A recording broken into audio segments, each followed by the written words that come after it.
বিগত 5 বছরে আমরা দেখেছি যারা এইচএসসি অ্যাকাউন্টিং এ A+ পেয়েছে তারা ঠিক কোন 3টি কাজ করেছে। নাম্বার 1, মুখস্থ নয়, বুঝে শেখা। যারা অ্যাকাউন্টিং এ A+ পেয়েছে তারা কখনোই মুখস্থ করে অ্যাকাউন্টিং শিখেনি। তারা প্রথমত জিনিসটা বুঝেছে যে কোথায় কি করতে হবে, কোন জাবেদাটা কিভাবে হয়, কোনটা ডেবিট হয়, কোনটা ক্রেডিট হয়। তারপর সেই অনুযায়ী প্রত্যেকটা অঙ্ক সলভ করেছে। আমাদের ক্লাসে আমরা ঠিক সেই কাজটা করব।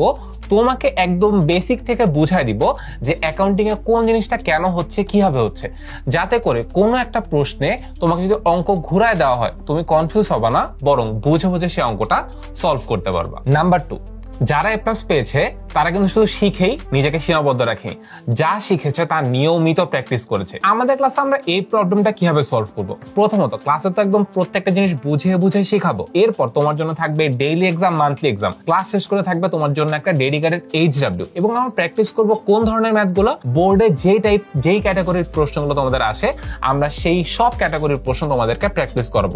নাম্বার 3, আর্থিক বিবরণী ভয়কে দূর করেছে। আর্থিক বিবরণী যদি একটা ভয় বা আতঙ্কের নাম, কিন্তু এই ভয়টাকে আসলে আমাদেরকে জয় করতে হবে। আর্থিক বিবরণীতে অ্যাকাউন্টিং ফার্স্ট পেপার এবং অ্যাকাউন্টিং সেকেন্ড পেপারে 40 মার্ক রয়েছে। এই 40 মার্ক যদি তুমি না পাও A+ কিন্তু গন। আমাদের যে আর্থিক বিবরণীর প্রশ্নগুলো সেগুলো আগে বুঝে বুঝে দেখতে হবে কোন প্রশ্নে কিভাবে সলভ করতে হয়, রেওয়া মিলের মধ্যে যে এন্ট্রিগুলো থাকে সেগুলো কিভাবে সলভ করতে হয়।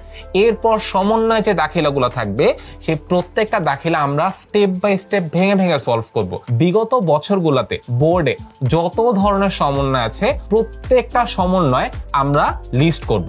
লিস্ট করে সেই লিস্টটাও তোমাকে দিয়ে দিব। এই 3টি কাজ করলে তুমি খুব সহজেই এইচএসসি অ্যাকাউন্টিং এ A+ নিশ্চিত করতে পারবে। আর আমাদের অনলাইন ব্যাচে কিভাবে ভর্তি হবে? আমাদের অনলাইন ব্যাচে সর্বোচ্চ ডিসকাউন্টে ভর্তি হতে এখনই কল করো 16910 এই নম্বরে।